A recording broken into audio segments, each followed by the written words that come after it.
ప్రతిష్టాత్మక Ashoka university web సెమినార్లో MLC కవిత పాల్గొంటున్నారు. Live లో చూద్దాం. Fail because they're not able to manage this team well. One, two, most of the ideas are borrowed. So these are major causes. Like when we come up with a brilliant business idea, we should really not shy away from asking questions like, does India need one more Vicks Vapor Rub?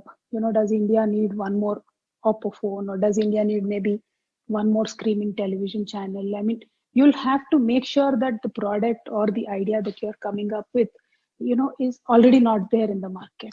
You should be able to fill the gaps. But most of the times what we do is we try to improvise on whatever is existing.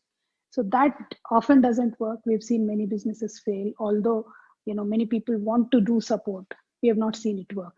So idea is we should not shy away from asking these questions. And the other thing, as a politician, as a woman, I've learned to plan for is uh, uh, you'll have to certainly also factor in the fact that what will you do if you fail, how badly can you fail, or maybe if you fail at a certain percentage, how will you get out of it? Because especially for my women friends out there, I want to point this out. When a man fails, they'll say to do something about it. And immediately we activated the global network that we have through Jagruti, through TRS the party, and whichever place a call came from, we started working. And since that day I've been again in the doing stuff. So idea is, you fail, you feel very bad, you feel very let down, you feel very insulted, but that should not hold you back from again bouncing back. So if one doesn't have that courage, I don't think one should take any step to venture out of the house.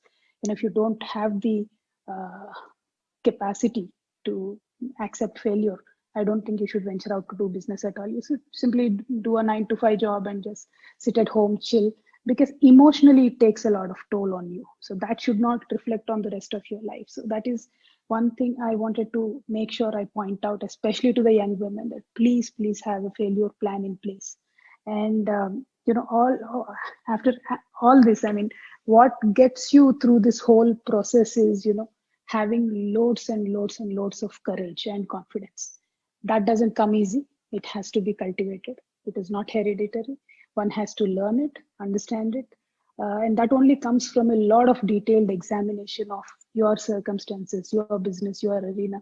See, unless you know all the facts about where you are going, what field you are entering into, uh, then you cannot have the confidence or the courage to take it forward. I've seen many youngsters who come.